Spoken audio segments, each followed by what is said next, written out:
So mga bagay na maaari mong makita pagdating sa isang lalaki kung talagang namimiss ka niya.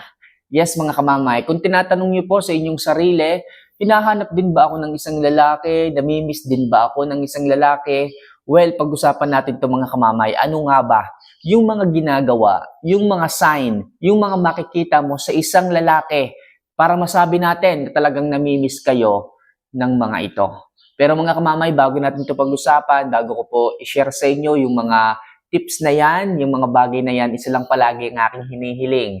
If ever na nakakatulong po yung mga love advice, yung mga payo, yung mga sermon na aking i-share sa inyo sa araw-araw, makakaasa kayo mga kamamay na palagi po araw-araw ko pong bibigyan kayo ng mga tips tungkol sa inyong mga buhay pag-ibig. So huwag niyo naman po sanang kalimutan na mag-like, mag-subscribe at mag-comment na rin po sa ibaba ng video na ito. If ever na nagawa nyo na po yan mga kamamay, maraming salamat po at simulan na po natin ang ating topic ngayong umaga na ito. So ano nga ba yung mga bagay na maaari mong makita pagdating sa isang lalaki para masabi nyo po na sobra kayong namimiss ng mga ito? So number 1, ang hindi mapigilan niyang mga chat at message sa iyo. Yes, mga kamamay, ito po yung unang-una talaga na mapapansin mo sa isang lalaki kapag hinahanap ka niya madalas, kapag namimiss ka niya madalas. Yung talagang hindi maputol na message at chat niya sa iyo palagi. Kahit na good morning, kahit na okay, uy, o kahit na question mark lang, laging nagme-message yan sa iyo. Ibig sabihin lang yan, gusto kanyang makausap, gusto ko niyang makasama, gusto ko niyang makakwentuhan. Kapag panay-panay palagi ang message niya sa'yo, kahit nga minsan, hindi ka na nagre-reply. Kahit nga minsan, inilalab mo lang o pinupusuan mo lang yung message niya, consistent pa rin ang pagpaparamdam. Consistent pa rin ang pagchat-chat. Minsan nga, tumatawag pa eh. Para lang maisip mo at sumagi siya palagi sa utak mo, ginagawa niya, yung palaging pagme-message, pagchat-chat, minsan nga tumatawag pa. At kapag ganyan ang isang lalaki sa inyo, madalas ka po niyang hinahanap at sa madaling salita, madalas kanyang namimiss. Kaya mga kamamay, sinasabi ko po palagi sa inyo, kapag ganyan ang isang lalaki sa inyo, huwag niyo pong baliwalain. Kung kaya niyo pong magparamdam, kung kaya niyo pong mag-message, kaya niyo pong mag-reply, gawin niyo po. Kasi sila po yung mga tao na naghihintay palagi ng oras ninyo. Alright? So next, ang hindi matapos-tapos na pagtatanong niya sa iyo. Oo mga kamamay, sabihin natin na nag-reply ka nga sa kanya. Sabihin natin na sumagot ka nga sa message niya sa iyo. Kaso ang problema, sobrang haba ng mga message niya. Sobrang haba ng mga reply niya sa iyo. At mga kamamay, nangangahulugan po yon na talagang na-miss kayo ng isang lalaki. Masaya siya, excited siya sa mga message niya habang tinatype niya yung message niya para sa'yo, nakangiti siya. Okay, hindi mo man nakikita pero ganun po talaga. Minsan yan makakakita kayo sa labas ng inyong bahay o sa public places. Yung iba ngumingiti habang nagchat-chat. Yung iba tumatawa habang nagtatype. Bakit? Kasi nga, masaya siya na merong nag-reply sa kanya. O kaya na-miss niya yung isang taong i-message niya. So ganun na lang ang ngiti. Yung tawa minsan, pag nakikita nyo, iniisip nyo, ay, lolokohin ka lang niya kahit hindi ninyo alam ang dahilan ng pagngiti niya. Pero sa isang banda mga kamamay, ganun din po ang nagiging reaksyon ng isang lalaki kapag na-miss ka niya. Kapag nag-reply ka sa message niya, ngumingiti siya ng palihim, ngumingiti siya kahit mag-isa. Okay, ganyan po ang impact ng isang lalaki kapag namimiss ka niya. Ganyan po ang nagiging cycle ng katawan, ng reaksyon ng isang lalaki pag namimiss ka niya. Kaya mga kamamay, yung walang katapusang pagtatanong ng isang lalaki, good sign po yan na talagang na-miss kayo, hinanap kayo, at na-miss niya yung ganyang klase ng usapan ninyo. Alright? So next, ang nakakatusing niyang kasuwitan. Yes mga kamamay, nagiging sweet din po o malambing ang isang lalaki sa mga panahon na talagang namimiss nila kayo. Sa mga panahong hinahanap-hanap nila kayo, talagang maririnig mo dyan yung mga malalambing na salita, yung mga sweet na salita. Talagang magugulat ka na lang bakit parang ang sweet niya ngayon? O bakit parang ibang-iba yung mga message mo ngayon. Yung iba nga minsan nakakagawa pa ng rhythm, alam mo yon, yung parang pinagtutugma-tugma pa niya yung kanyang mga sinasabi, parang talata, parang isang tula. So ginagawa o nangyayari yon sa isang lalaki kapag ka talagang na-miss ka niya o hinanap-hanap ka niya. Tapos bigla kang nandyan na lang, bigla kang nag-message na lang. Ganun po yung nangyayari, nagiging switch siya sa'yo o kahit magkita kayo, talagang mararamdaman mo sa kanyang mga hipo, sa kanyang mga touch, sa kanyang pag-aasikaso sa iyo, sa kanyang pagtrato sa iyo, sadyang mafe-feel mo talaga.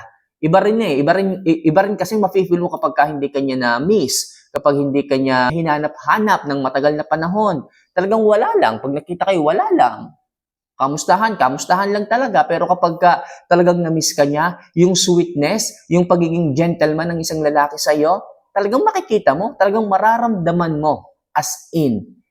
At yan po ang isang tips mga kamamay, yung nakakatusing nakaswitan at kalambingan sa inyo ng isang lalaki. Okay? So next, yung palagi niyang pag-aaya sa iyo. Yes mga kamamay, ito mararamdaman nyo rin. At lagi niyong mababasa sa text, sa message, o kapag katawagan po ninyo, lagi po niya kayong inaaya. Kahit saan. Kahit sa labing-labing, o kahit sa paglabas-labas, lagi niyang sasabihin sa iyo na, babe, pwede ba tayong lumabas sa linggo? Pwede ba tayong magsimba? Pwede ba tayong kumain sa labas? O kaya naman, pwede ba tayong magsine? O minsan nga kahit 10 oras ng gabi, babe, gising. Okay, ngayon lang ako may oras tara magkape sa labas. O kaya naman halimbawa na magjowa pa lang kayo, bigla kanyang i-message kahit 10 oras ng gabi, babe, labas ka naman. Magkape naman tayo sa labas. Papahangin lang tayo. So, isa po yung sign na na-miss ka niya, hinanap-hanap ka niya, kaya siya ay palaging nag-aaya. Kaya siya ay palaging free. O kapag may free time naman siya, palagi siyang humahanap ng oras sa iyo. Lagi kanyang tinatawagan, lagi kanyang tinatanong kung may gagawin ka ba, kung meron ka bang uunahin sa oras na to o sa araw na to. At kapag wala, talagang hahanap at hahanap yan ng panahon, pagkakataon, oras sa iyo. At kapag ganyan ng isang lalaki sa inyo mga kamamay, palagi siyang nag-aaya, talagang positive. Namimiss ka niya at madalas kanyang hinahanap-hanap. Kaya mga kamamay, sana malinaw po yun sa inyo. Huwag kayong maging martir at manhid. Kapag niyayaya kayo, hindi ibig sabihin nito, gusto ko lang niyang ilibre. Meron po itong dahilan. At yun nga, namimiss ka niya at gusto niyang hanapan ka ng oras, gusto kanyang makasama. So maliwanag tayo dyan mga kamamay ha. And last, game siya sa lahat ng bagay. Yes, mga kamamay. Kung kailan ka nagka-oras, game siya. Kung kailan ka nagkapanahon, pwede siya. Hanggat maaari, itong lalaki na to, siya yung mag-a-adjust sa mga bagay-bagay, sa mga oras-oras, kung kailan ka free, kung kailan kami pagkakataon, siya yung mag-a-adjust. At hanggat maaari, siya yung gumagawa ng paraan para magkita kayo. Kung maaari nga, araw-araw kanyang chinachat babe, baka naman may oras ka bukas. Babe, sa linggo kaya? Babe, sa Sabado na lang pala. Okay, sabi mo kanina, wala kang gagawin ng Sabado. Sa Sabado na lang kaya tayo. So, lagi siyang may pagkakataon. Lagi siyang game sa'yo. Minsan nga, nagiging agresibo pa siya Kahit 10 oras ng gabi, kahit pagkalabas mo palang galing trabaho, gumagawa siya ng paraan. Sige babe, oo, kahit alas 11 na ng gabi, pagkalabas mo, diretso tayo. Kung yan lang ang oras mo, kung yan lang ang pagkakataon mo, akong bahala. Ako mag-a-adjust para sa iyo. Kapag ganyan ng isang lalaking mga kamamay, masyado siyang agresibo, masyado siyang ready to go, ready to mingle ka agad. Pag sinabi mong gantong oras, walang pakialam yung lalaki. 10 oras ng gabi, alas 12, madaling araw, basta makasama ka. Go yan. Kahit umuulan, kahit maputik, magbobota yan para lamang makatuloy, para lamang makita ka, para lamang makasama ka. Ganyan ang impact. O ganyan po ang makikita ninyo sa isang lalaki talagang ayaw magpapigil pagdating sa kanyang kamisan o pagkamis sa iyo. Kaya mga kamamay sasabihin ko rin po, kung gaano po yung nararamdaman niyang excitement pagdating sa inyo, ganyan din po kabaliktaran kung ayaw niya sa inyo o kung hindi kayo namimiss. Kahit anong yaya niya dyan, hindi niyo mapapasama yan. Kahit anong ganda ng usapan ninyo, hindi matutuloy yan. Okay, ganun din po minsan sa isang lalaki mga kamamay. Kahit okay na po ang inyong usapan, tapos at that moment o sa mismong araw na yun, biglang makakancel, hindi matutuloy, biglang magkakaproblema, biglang magkakadahilan, biglang ang daming dahilan ng isang lalaki kapag hindi kanya na namimiss. Kaya mga kamamay, sa mga panahong namimiss kanya, pumayag ka na, umuo ka na. Kasi minsan nga, nagkakatopak din ng isang lalaki, minsan ayaw, minsan game na pero makakansela pa.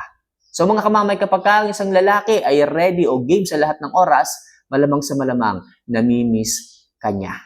So sana makatulong mga kamamay ang ilang mga bagay lang na ito pagdating sa inyong relasyon o sa iyo kung gusto mo talagang masabi na talagang namimiss ka ng isang lalaki. So mga kamamay, sana makatulong po mahal ko po kayo. So see you for our next vlog. Paalam.